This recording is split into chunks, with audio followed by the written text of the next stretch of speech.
ওরে ঘুমের মধ্যে যদি আজরাইল হাজির হইয়া যায় রে যুবক, ওই মাকেও পাবি না, বাবারও পাবি না, একা একা কবরে চলে যাবি। বন্ধু জোর তোর আপন বন্ধুটাও পর্যন্ত মোবাইলের নাম্বারটা ডিলিট করবে, বলবে বন্ধু আর নাই, মোবাইলের নাম্বার রেখে লাভ নাই। দুনিয়াতে কত বাহাদুরি করলাম, আমার মতো বড় মাওলানা, বড় কণ্ঠওয়ালা, বড় আলেম, বড় মুফতি, বড় মুহাদ্দিস কেউ নাই। কিন্তু মরণকালে যদি আমি কালেমা ছাড়া কবরে যাই, আমার মাওলানা গিরির কোনো মূল্য রইল না, আমার বাহাদুরি সব ধ্বংস হয়ে গেল। আমার কালেমা ছাড়া মরণ হয়ে গেলে আমার জিন্দেগির আর কোনো ভালাই নাই। ও আমার যুবক বাবারা, পর্দার আড়ালের মা বোনেরা, আমি কিন্তু বলি, আমি তোমাকে বলি না তুমি এখন স্কুল ছেড়ে দাও, বরং ওখানে থাইকা তুমি ডাক্তার ইঞ্জিনিয়ার হও, বেয়াদব হইও না। বাবার দোয়া, শিক্ষকের দোয়া, ওস্তাদ আলেম ওলামার দোয়া নিয়ে চলো, বেয়াদবি করিও না। তোমার মতো কত যুবক জেনারেল লাইনে পড়িয়া 5 ওয়াক্ত নামাজ পড়ে, চাকরি করে, ব্যবসা করে, ড্রাইভারি করে, নাই? তুমি তোমার বিবেকটাকে জিজ্ঞাসা করো, তুমি কেন পারো না? তোমার মতো যুবক কত র্যাব, আর্মি, পুলিশের চাকরি করে, ডাক্তার, ইঞ্জিনিয়ার, নামাজ পড়ে, তুমি কেন পারো না বলো? তোমার কপালে কার বরদোয়া লাগছে, তুমি কেন পারো না রে বাবা?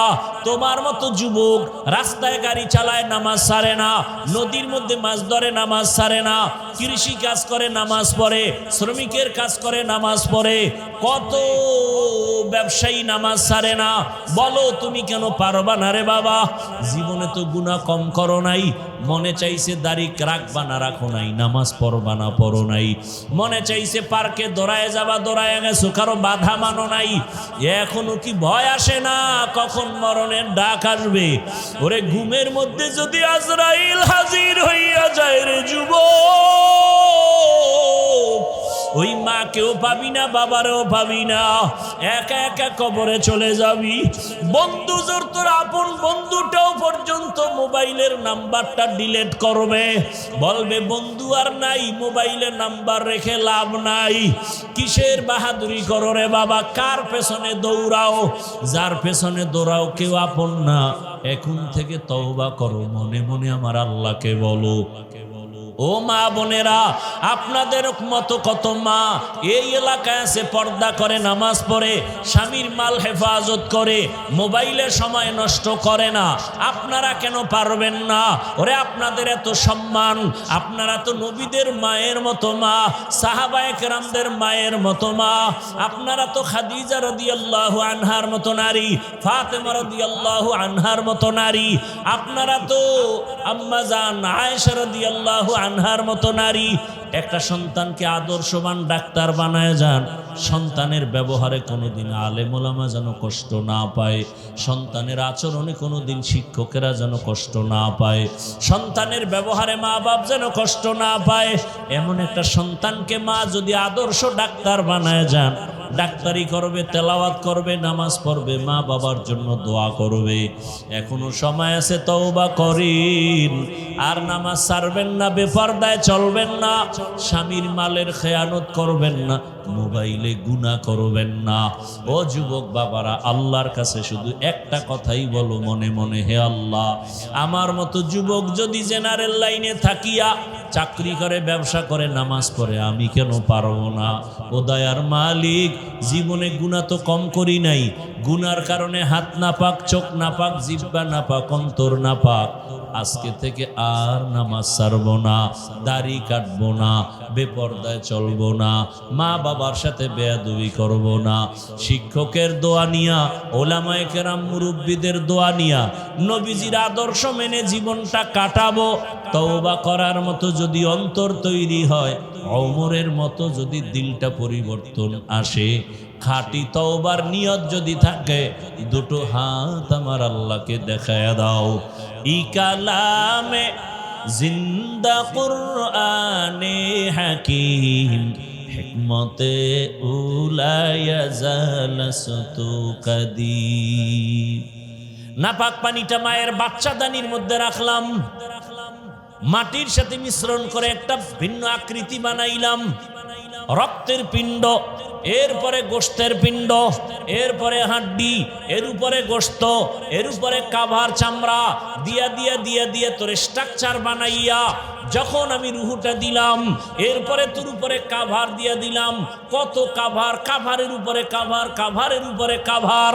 একটু বিন্দু অক্সিজেন যেন তোর ভেতরে ঢুকতে না পারে। ওরে অক্সিজেন ছাড়া মানুষ তো বাঁচতেই পারে না। মায়ের গর্ভে তোর অক্সিজেন ছাড়া কে রাখছেন?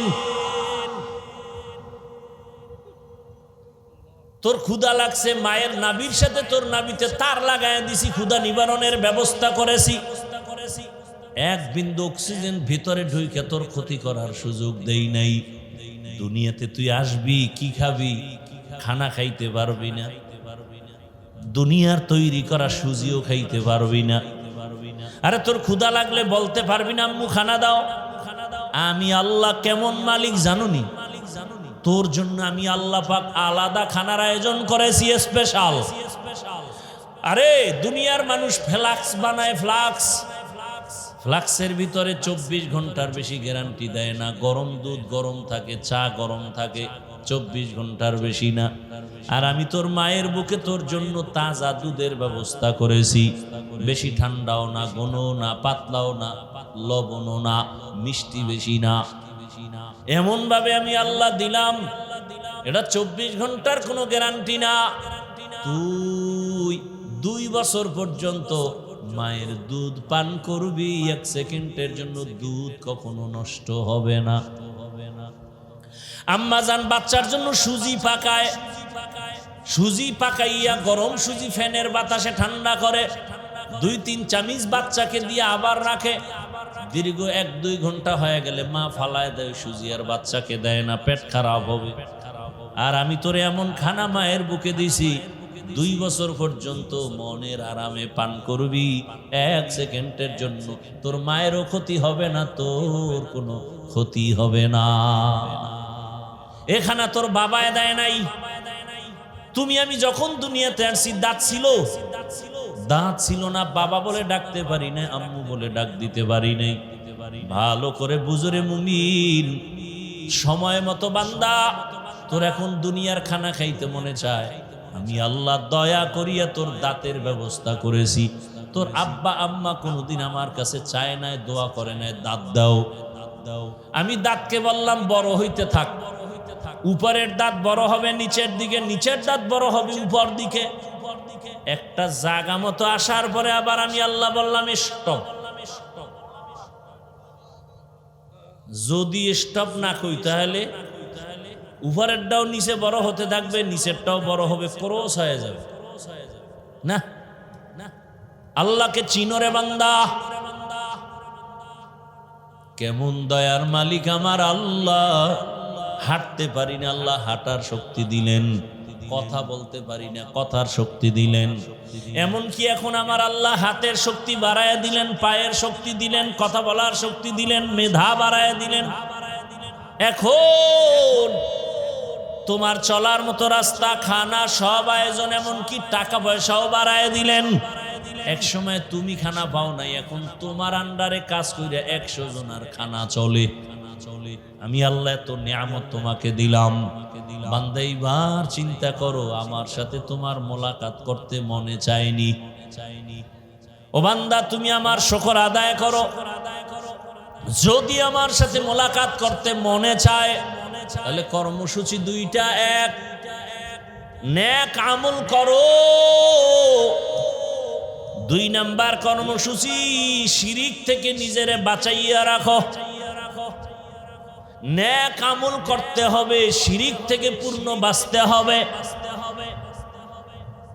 নেক আমল, মা বাবার খেদমত করো, মানুষের সাথে সুন্দর আচরণ করো, হাতের দ্বারা কারো ক্ষতি করো না, জবানের কথা দিয়া কাউকে ক্ষতি করো না, চোখের চাহনি দিয়া কারো ইজ্জত নষ্ট করিও না, অন্তরের কল্পনায় কারো ক্ষতির চিন্তা করিও না। মা বাবার খেদমত করো, ভাইয়ের উপকার করো, অন্যের উপকার করো। খায়রুন নাস মান ইয়ানফাউন নাস, দুনিয়াতে সবথেকে ভালো মানুষ রাসূল বলেন যার দ্বারা অন্যের উপকার হয়, ক্ষতি হয় না।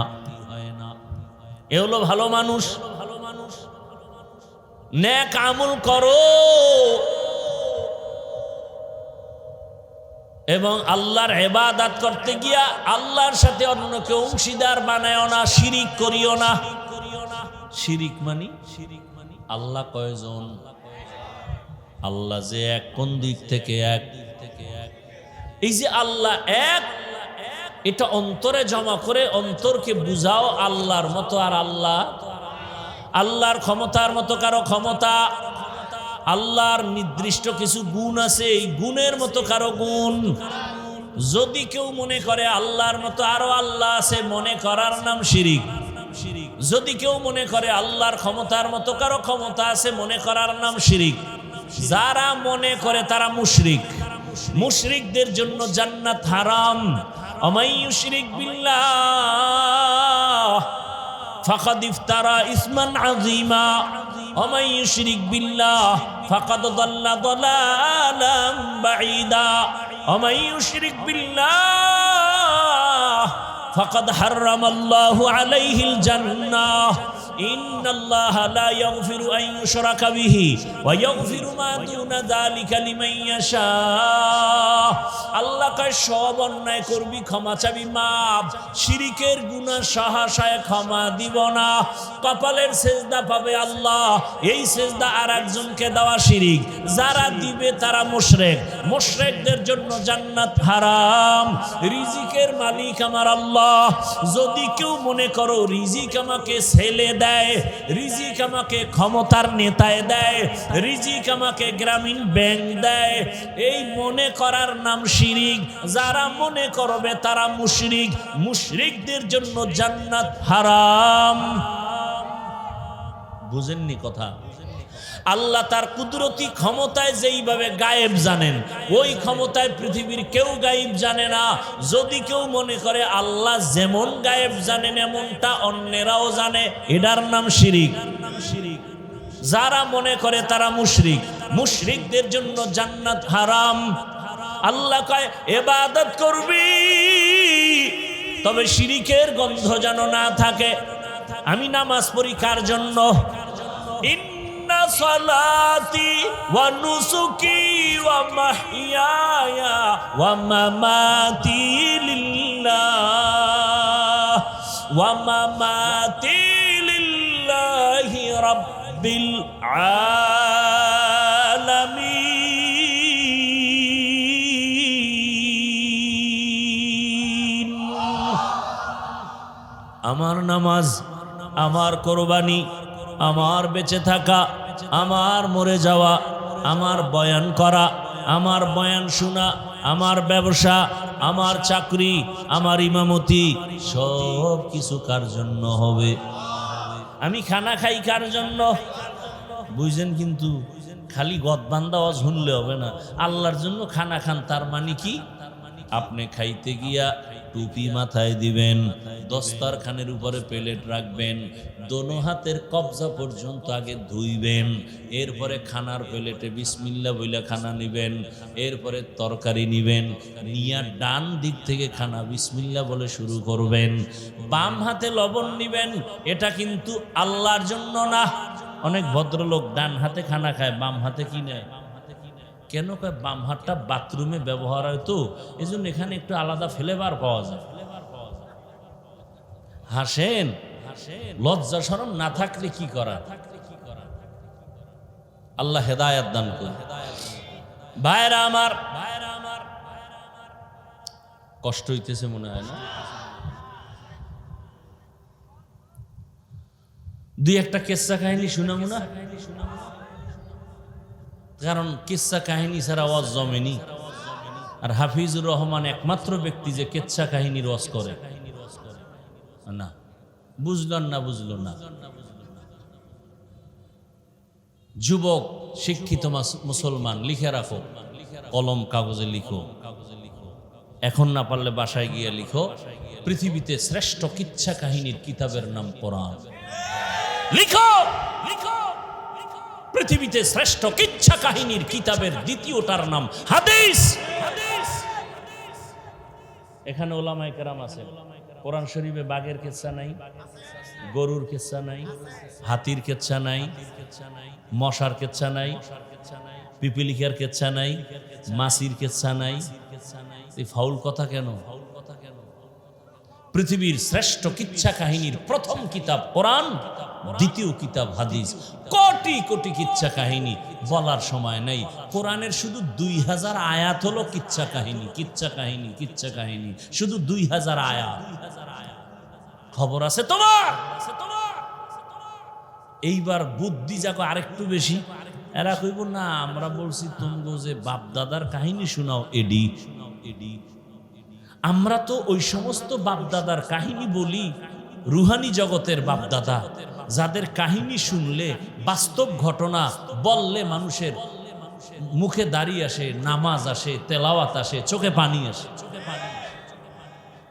আমরা হাজী এমদাদুল্লাহর কাহিনী শুনাই, রশিদ আহমদ গাঙ্গুহির কাহিনী শুনাই, বরফির আব্দুল কাদের জিলানী, খাজা মাইনুদ্দিন চিশতির কাহিনী শুনাই। শুনো, কে খাজা মাইনুদ্দিন চিশতি?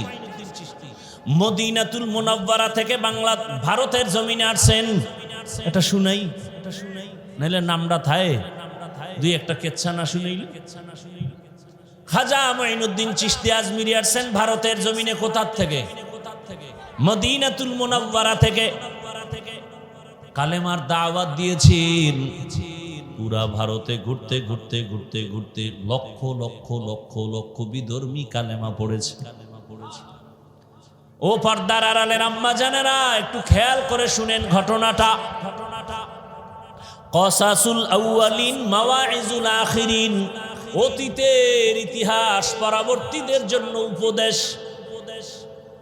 খাজা মঈনুদ্দিন বাসায় যাইয়া আম্মা জানের সামনে দাঁড়ায় বড় আনন্দ প্রকাশ করলো।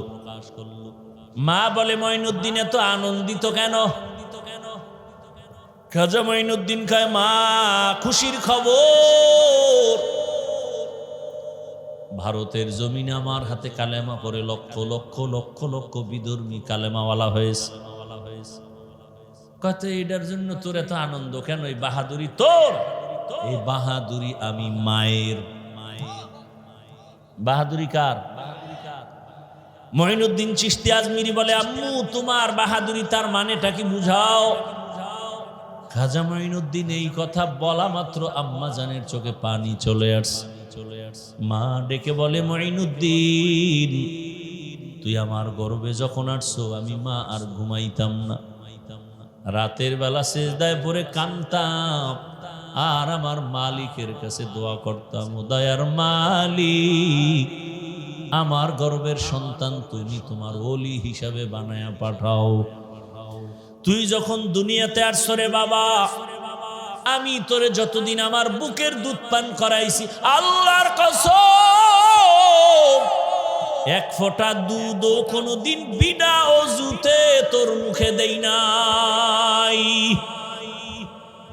বিনা অজুতে এক ফোঁটা দুধও তোর মুখে দেই নাই।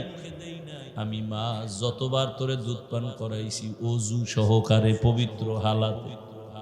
কয়জন এই যারা বিয়া করছেন কয়জনে বুকে হাত দিয়া বলতে পারবেন?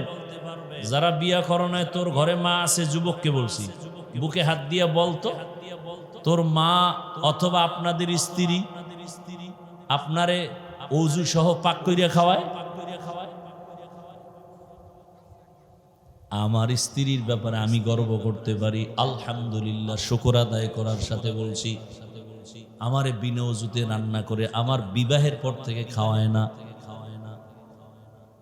ও পর্দার আড়ালের আম্মা জান, যেই মা বিনা অজুতে বাচ্চাকে দুধ দেয় না সেই সন্তান জগৎ বিখ্যাত হবে না তো কে হবে? খাজা মাইনুদ্দিন চিশতি আজমিরি। কয়জন আম্মা জান বলতে পারবেন আপনি ঘরের মধ্যে থাকেন, আপনার মাথার ওড়না পড়ে না? আরে কথায় কথা টানে। রহমতের নবী রওজা মোবারকে চলে গেলেন, জানা থাকলে আমাকে একটু জবাব দিয়া সহযোগিতা করবেন। রসুলের রওজাটা কোন বিবির হুজরার মধ্যে জানেননি? আম্মাজান আয়েশা রাদিয়াল্লাহু আনহার হুজরা, মসজিদে নববী আর হুজরা একসাথে মিলানো। আম্মাজান নবী যেখানে যেই বিছানায় শুইতেন ওই জায়গায় নবী এখনো শুয়ে আছেন। আগে শুইতেন মাটির উপরে, এখন মাটির ভেতরে। আম্মা জানের আব্বা জানের নাম কি? কথা কন না কা? বয়ান কিন্তু শেষের দিকে যাচ্ছি, খেয়াল করেন। আম্মা জানের আব্বা জান আবু বকরের ইন্তেকাল হয়ে গেল, রহমতের নবীর পার্শ্বে দাফন হয়ে গেল। এরপরের সিরিয়াল ওমর। কে সেই ওমর যার নাম এখনো শুনলে কেমন যেন শরীরটার মধ্যে কম্পন শুরু হয়? যেই ওমর 27 বছর বয়সে তরবারি নিয়ে দৌড়ায় আমার রসুলকে জবাই করার জন্য, সেই ওমরকে আল্লাহ হেদায়েতের মালা দিছেন, তরবারি নিয়ে রসুলের পক্ষে দাঁড়ায় গেছে। আল্লাহ ওমরের এমন পাওয়ার দান করেছেন, ওমর যেই পথে চলে শয়তান ওই পথে চলে না। ও আল্লাহর বান্দারা, আম্মা জান আয়েশা এখনো দিব্যি আরামে রুমে ঢুকেন আর চলেন। দ্বিতীয় চলে গেল আবু বকর, এরপরে হযরত ওমরের সিরিয়াল। ওমরে ফারুকের অন্তরে একটা তামান্না কেমন যেন আগুনের মতো দাউ দাউ করে জ্বলতেছে, করে বলতে পারে না। ওমরে ফারুকের অন্তরে একটা আগুন জ্বলতেছে, কাউকে বলে না। ওমরের জীবনের দুইটা তামান্না প্রকাশ্যে তিনি দুইটা বলতেন, অন্তরেরটা বলে না। প্রকাশ্য তামান্না কি? এক তামান্না, ও মালিক মদিনার শহরে তুমি আমার দাফনের ব্যবস্থা করো, আর আমার মরণটা যেন শাহাদাতের মরণ হয়ে যায়। আল্লাহুম্মা রযুকনি শাহাদাতান ফি সাবিলিক। ওমর দোয়া করতেন, হে মালিক তুমি আমাকে শাহাদাতের মরণ দান করিও। ওয়াজআল মাউতি ফি বিলাদে রাসূলিক, আমার মরণটা যেন রসুলের শহরের মধ্যে হয়। এই দুইটা জাহিরি ভাবে তামান্না মোনাজাতে বলে সবাই শুনে, কিন্তু কলবের মধ্যে একটা গোপন তামান্না আছে, এটা বলে না, কিন্তু কঠিন তামান্না। কেমন যেন একটু ভাবতেছে কি করি। হঠাৎ একদিন তার ছেলের নাম আব্দুল্লাহ, আব্দুল্লাহর একদিন কয়, এই আব্দুল্লাহ শুনা যা, আম্মা জানের কাছে যা, যাইয়া আমার একটা আবদার আছে বল। আব্বু জান কি বল? গিয়া বলবি রসুলের সাথে ওমরের উঠা বসা অনেক বেশি। রসুল যেদিকেই যাইতে, যেখানে বসতে, এক পার্শ্বে আবু বকর আর এক পার্শ্বে ওমর। নবীজি কঠিন কঠিন পরামর্শ এই দুইজনকে সাথে রাখতেন, এক পার্শ্বে আবু বকর এক পার্শ্বে ওমর। আম্মাজানকে বলবি ওমরের দিলটা কাঁদতেছে, মরার পরেও যেন রসুলের পার্শ্বে থাকতে পারে।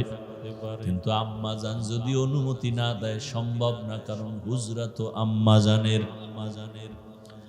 আম্মাজান আব্দুল্লাহর কাছে গিয়ে, আম্মাজানের কাছে গিয়ে আব্দুল্লাহ সংবাদ বাবারটা দিয়া দিলেন। আম্মাজান বলে, আমি একটু ভেবে নেই, কারণ আমার এখানে স্বামী আর আমার এখানে আব্বাজান। ওমর তো আমার রক্তের কেউ না, আমি এখন দিব কিনা একটু ভাবতে হবে। ওমর এই অন্তরের তামান্না এখনো ভুলে নাই। মুহররমের 1 তারিখ, কয় তারিখ? মুহররমের 1 তারিখ ওমরে ফারুক ইমামতি করতেছেন ফজরের নামাজ মসজিদে নববী। নামাজের ভেতরে পেছন থেকে এক দুশমন আইসা পায়ের উপরে আক্রমণ। হযরত ওমর পড়ে গেলেন, আব্দুল্লাহ পাশে দাঁড়ানো। ওমর বুঝতে পেরেছেন আমার মরণ ঘন্টায় বাড়ি পড়ে গেছে, কিন্তু দিলের সেই তামান্না তো পূরণ হয় নাই। আব্দুল্লাহরে ডাক দিয়ে, আব্দুল্লাহ বল, আমার মোনাজাতটা কবুল হইছিনি। 1 নাম্বার, আমি চাইছি আমার শাহাদাতের মরণ। আমারে যে ছুরি মারছে ও কি মুসলমান না বেঈমান? আব্দুল্লাহ আব্বু বেঈমান। আলহামদুলিল্লাহ, শাহাদাতের মরণ হয়ে যাচ্ছে আমার। দুই নম্বর তামান্না, রসুলের পাশে থাকবো। রক্তক্ষরণ হচ্ছে, যাও, আমার এখন বিদায়ের সময়, আম্মা জানের থেকে একটু অনুমতি নিয়ে আসো, আমার দিলের তামান্নাটা পূরণ হবে নি। আব্দুল্লাহ দৌড়াইয়া গেছেন আম্মা জানের দরবারে, আব্বু কাঁদতেছেন। দুনিয়াতে রসুলের পাশে ছিলেন, এখন কি পাশে থাকার অনুমতি পাবেননি? আম্মা জান বলে, বিদায় বেলা কি বলবো, যাও যাও, আমি আয়েশা আলাদা রুমের মধ্যে বাহিরে থাকবো, ওমরের আমি অনুমতি দিয়ে দিলাম আমার রসুলের পাশে থাকার জন্য। এবার ওমরকে দেওয়া হলো, ওমরের দাফন কমপ্লিট হয়ে গেল। এবার আবু বকর, ওমর মাঝখানে, রসুল, আল্লাহর রসুল, এই তিনজন তো মাটির নিচে। ওমরের দাফনের আগে আম্মাজান খোলামেলা চলতেন ঘরের ভেতরে, এখন আম্মাজান রুমের মধ্যে আসেন টুকটাক কাজের জন্য, পর্দা দিয়ে চেহারা ডাকেন। একজনে বলে, আম্মাজান আপনি এত পর্দা করেন কেন? কয়, এতদিন তো আমার আব্বা ছিল, রহমতের নবী ছিল, এখন তো ওমর আসছে, আমার তো পর্দা করা দরকার। এরে আম্মা জানেরা, আপনার কি মনে চায় না একটা ভালো সন্তানের মা হয়ে ঘরে যাবেন, দুনিয়ার থেকে বিদায় নিবেন? ও আমার যুবক, পর্দার আড়ালের মা বোনেরা, বৃদ্ধ বাবাজি, সারা রাত বয়ান করলে কি লাভ হবে? এখানে এত মানুষ, অনেকে ফজর পড়ে নাই, জোহর পড়ে নাই, আসর পড়ে নাই, মাগরিব পড়ে নাই, এশা পড়ে নাই। এখান থেকে বের হইয়া বাসায় গিয়া যদি আবার মোবাইল চালাইয়া গুনাহ করে করে ঘুমাও, ফজর না পড়ো, বলো কি লাভ হবে? আর এইভাবে কয়দিন আর চালাইবারে বাবা? আমি যে এতক্ষণ বয়ান করেছি রে যুবক, একবারও বলি নাই ও যুবক বাবা, টুপি লাগাও, দাড়ি রাখো, স্কুল ছাইরা মাদ্রাসায় যাও, তাবলিগে যাও, পীরের কাছে যাও, না গেলে জাহান্নামে যাইবা বলি নাই। বরং এখন আমি বলতেছি আমার বয়ানের নির্যাস কি বুঝাতে চাই। ও যুবক বাবারা, ভালো করে বুঝো। সারা বাংলাদেশে চিৎকার করে বলি, তুমি স্কুলে পড়ো, কলেজে পড়ো, চাকরি করো, ব্যবসা করো, কোনো বাধা নাই। বরং আমি দোয়া করে গেলাম, তুমি স্কুলে পড়ো, কলেজে পড়ো, চাকরি করো, ব্যবসা করো, ডাক্তার হও, ইঞ্জিনিয়ার হও, প্রফেসর হও, ওসি ডিসিএসপি হও, এমপি মন্ত্রী চেয়ারম্যান হও, একটা দাবি বেয়াদব হইও না। বলবা হাফিজ ভাই বেয়াদব হব না, তার ব্যাখ্যা কি? 3 জায়গায় বেয়াদবি করবা না। আল্লাহর কসম, যদি বেয়াদবি করো মরার আগে তোমার জীবন পঙ্গু। 1 নাম্বার জায়গা মা বাবা, যদি বেয়াদবি করো খোদার কসম মরার আগে তোর জিন্দেগি ধ্বংসের পথে যাবে, মরবি না, দুকে দুকে মরবি। 2 নাম্বার জায়গা শিক্ষক, শিক্ষকের সাথে বেয়াদবি করে যদি বরদোয়া কপালে চলে আসে, জিন্দেগি বরবাদ, কসম আল্লাহর। 3 নাম্বার জায়গা উলামায়ে কেরাম, মুরব্বি, উলামায়ে কেরামের বরদোয়া যদি কপালে লেগে যায়, এ দুনিয়ায় আর চরিত্রের কোনো ভালাই হবে না। তুমি ডাক্তার হও, ইঞ্জিনিয়ার হও, বেয়াদব হইও না, প্রফেসর হও, বেয়াদব হইও না, এসপি হও, বেয়াদব হইও না, ওসি হও, বেয়াদব হইও না, চেয়ারম্যান মেম্বার এমপি হও, বেয়াদব হইও না। যদি বেয়াদবি করো খোদার কসম মরার আগে ধ্বংস তোমার শুরু, কঠিন জীবন তোমার বিপন্ন হয়ে যাবে। দেখো না, ডাক্তার হইছে কিন্তু বেয়াদবির কারণে দেশ থেকে জুতার বাড়ি খাইয়া পালাইছে, লাশও আর আসবে না। তাসলিমা নাসরিন, চালাকি করিস না। কত চালাক জঙ্গলে দৌড়াচ্ছে, কপাল খারাপ। বহু চালাক চালাকি কইরা রাস্তায় উলঙ্গ পাগল হয়ে ঘুরে। উলঙ্গ পাগল আবার ইংলিশে কথা কয়, আরবিতে কথা বলে। রাস্তার পাগল আবার ইংরেজি বলে কেন? কয় না না, পাগল হয়ে ইংরেজি শিখে নাই, স্কুলের ভালো ছেলে ছিল, বেয়াদবি করার কারণে বরদোয়া পাইয়া পাগল হয়ে গেছে। এরকম পাগল দেখছুনি যুবক? ইংলিশ কয়, তোরে পাগল বানাইতে আল্লাহর কি বেশি কিছু লাগবে? ঘুমের থেকে উঠে দেখবি যে তোর রগ একটা উল্টা পাল্টা হয়ে গেছে, কেউ চিনবি না, শেষ। কয়েকদিন আগে ফেসবুকে দেখো নাই, সারা রাত আকাম দেখলে এডি দেখবি কেমনে? বিদেশ থেকে টাকা নিয়ে আসছে, বিবির জন্য স্বর্ণ নিয়ে আসছে, এয়ারপোর্টে নাইমা সব গাড়িতে রওনা, বাড়ি যাবে। বাড়ি যাওয়ার আগে আগে পানির মধ্যে গাড়ি পড়ে গেল। বেচারায় অলংকার নিয়ে কাঁদে। মানুষ বিয়া কইরা খায় না খায়, মাইয়া পোলা নিয়ে একটু আনন্দ করে, আমার কপাল কি এত খারাপ? বিদেশে গেলাম, আজকে স্ত্রীর জন্য কত স্বর্ণ অলংকার নিয়ে আসলাম, আমার হাতে আমার বাচ্চাটা মরে গেল, সহ্য করতে পারি না। আমার সামনে স্ত্রী মরে গেল, সহ্য করতে পারি না। ও যুবক, চোখের সামনে কত যুবকের লাশ, কত তাজা তাজা প্রাণ চলে গেল। বাবা, তুমিও তো একদিন চলে যাওয়া। আজকে এখানে বসে বয়ান শুনতেছো, কালকে হতে পারে ঘুমের মধ্যে খবর হয়ে যাবে তুমি দুনিয়ায় নাই। তোমার আম্মু জান একটা চিৎকার দিয়া বলবে, তোরা কোথায় আছো, আয় আয়, আমার বাবা দুনিয়ায় জিন্দা নাই। বাবা একটা দৌড় দিয়া বলবে, ইমাম সাহেব, আমার ছেলে মারা গেছে, জানাজাটা না পড়াইয়া কোথাও যাবেন না। কান্নার এক রোল পড়িয়া যাবে। কেউ কাঁদবে, তাড়াতাড়ি বাজারে গিয়া সাদা কাফন নিয়ে আস। কেউ বলবে, যা তাড়াতাড়ি বাড়ির পেছনে বাঁশবাগানে কবর খনন কর। কেউ বলবে, গরম পানি করো তাড়াতাড়ি গোসলের জন্য। মায়ের কান্না, আমাকে আম্মু বলে আর কে ডাক দিবে, এই কথা বলবে আর কান্না করবে।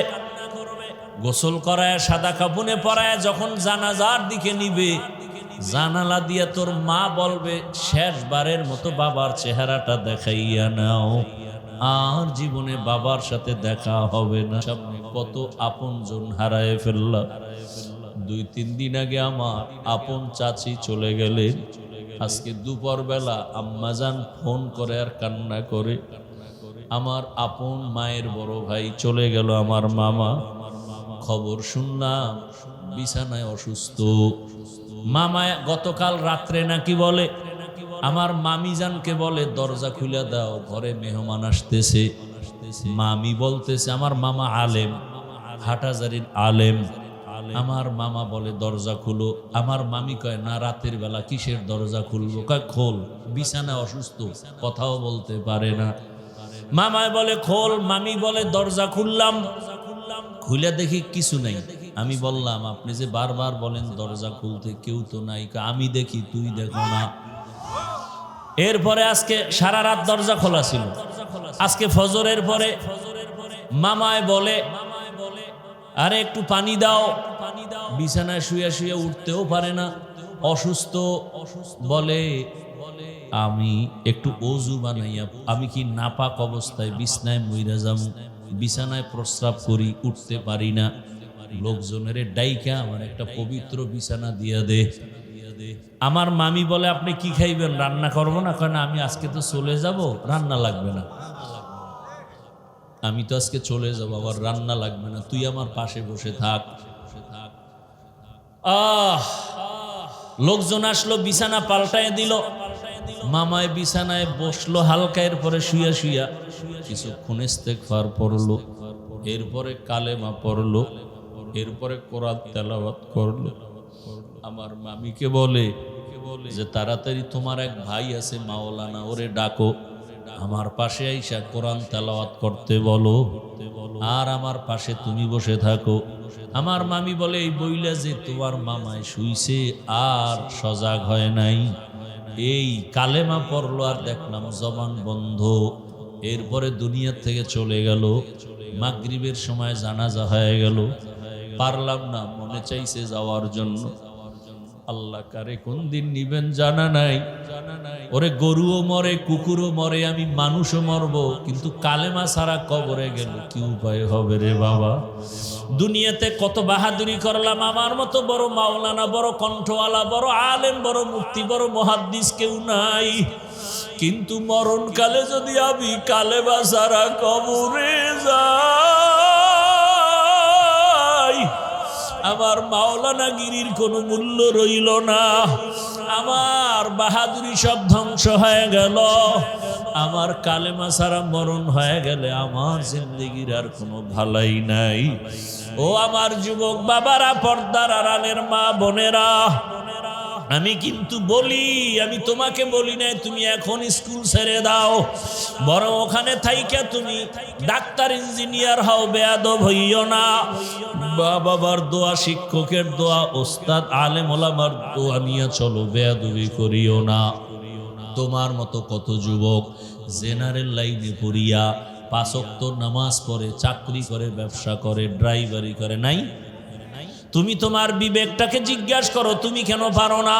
তোমার মতো যুবক কত র্যাব, আর্মি, পুলিশের চাকরি করে, ডাক্তার, ইঞ্জিনিয়ার, নামাজ পড়ে, তুমি কেন পারো না বলো? তোমার কপালে কার বরদোয়া লাগছে, তুমি কেন পারো না রে বাবা? তোমার মতো যুবক রাস্তায় গাড়ি চালায়, নামাজ ছাড়ে না, নদীর মধ্যে মাছ ধরে, নামাজ ছাড়ে না, কৃষি কাজ করে, নামাজ পড়ে, শ্রমিকের কাজ করে, নামাজ পড়ে, কত ব্যবসায়ী নামাজ ছাড়ে না, বলো তুমি কেন পারবা না রে বাবা? জীবনে তো গুনাহ কম করো নাই, মনে চাইছে দাড়ি রাখবা না রাখো নাই, নামাজ পড়বা না পড়ো নাই, মনে চাইছে পার্কে দৌড়ায় যাবা দৌড়ায় গেছো, কারো বাধা মানো নাই। এখনো কি ভয় আসে না কখন মরণের ডাক আসবে? ওরে ঘুমের মধ্যে যদি আজরাইল হাজির হইয়া যায় রে যুবক, ওই মাকেও পাবি না, বাবারেও পাবি না, একা একা কবরে চলে যাবি। বন্ধু জোর তোর আপন বন্ধুটাও পর্যন্ত মোবাইলের নাম্বারটা ডিলিট করবে, বলবে বন্ধু আর নাই, মোবাইলের নাম্বার রেখে লাভ নাই। কিসের বাহাদুরি করো রে বাবা? কার পেছনে দৌড়াও? যার পেছনে দৌড়াও কেউ আপন না। এখন থেকে তওবা করো, মনে মনে আমার আল্লাহকে বলো। ও মা বোনেরা, আপনাদের মতো কত মা এই এলাকায় আছে, পর্দা করে, নামাজ পড়ে, স্বামীর মাল হেফাজত করে, মোবাইলে সময় নষ্ট করে না। আপনারা কেন পারবেন না? ওরে আপনাদের এত সম্মান, আপনারা তো নবীদের মায়ের মতো মা, সাহাবায়ে কেরামদের মায়ের মতো মা, আপনারা তো খাদিজা রাদিয়াল্লাহু আনহার মতো নারী, ফাতেমা রাদিয়াল্লাহু আনহার মতো নারী, আপনারা তো আম্মা জান আয়েশা রাদিয়াল্লাহু আনহার মতো নারী। একটা সন্তানকে আদর্শবান ডাক্তার বানায় যান, সন্তানের ব্যবহারে কোনোদিন আলেম ওলামা যেন কষ্ট না পায়, সন্তানের আচরণে কোনোদিন শিক্ষকেরা যেন কষ্ট না পায়, সন্তানের ব্যবহারে মা বাপ যেন কষ্ট না পায়। এমন একটা সন্তানকে মা যদি আদর্শ ডাক্তার বানায় যান, ডাক্তারি করবে, তেলাওয়াত করবে, নামাজ পড়বে, মা বাবার জন্য দোয়া করবে। এখনো সময় আছে, তওবা করেন। আর নামাজ ছাড়বেন না, বেপরদায় চলবেন না, স্বামীর মালের খেয়ানত করবেন না, মোবাইলে গুনাহ করবেন না। ও যুবক বাবারা, আল্লাহর কাছে শুধু একটা কথাই বলো মনে মনে, হে আল্লাহ, আমার মতো যুবক যদি জেনারেল লাইনে থাকিয়া চাকরি করে, ব্যবসা করে, নামাজ পড়ে, আমি কেন পারবো না? ও দয়ার মালিক, জীবনে গুনাহ তো কম করি নাই, গুনার কারণে হাত নাপাক, চোখ নাপাক, জিহ্বা নাপাক, অন্তর নাপাক। আজকে থেকে আর নামাজ ছাড়বো না, দাড়ি কাটবো না, বেপরদায় চলবো না, মা বাবার সাথে বেয়াদবি করবো না, শিক্ষকের দোয়া নিয়া, ওলামায়ে কেরাম মুরব্বীদের দোয়া নিয়া, নবীজির আদর্শ মেনে জীবনটা কাটাবো। তওবা করার মতো যদি অন্তর তৈরি হয়, ওমরের মতো যদি দিলটা পরিবর্তন আসে, খাঁটি তওবার নিয়ত যদি থাকে, দুটো হাত আমার আল্লাহকে দেখায়া দাও। আয় আল্লাহ, আমাদের তওবা কবুল করে নেন, গুনাহমুক্ত জীবন দান করেন, তওবার উপরে মজবুত হইয়া চলার তৌফিক দান করেন, আমিন। আলহামদুলিল্লাহি রাব্বিল আলামিন, والصلاة والسلام على سيد الأنبياء والمرسلين وعلى آله وأصحابه أجمعين. يا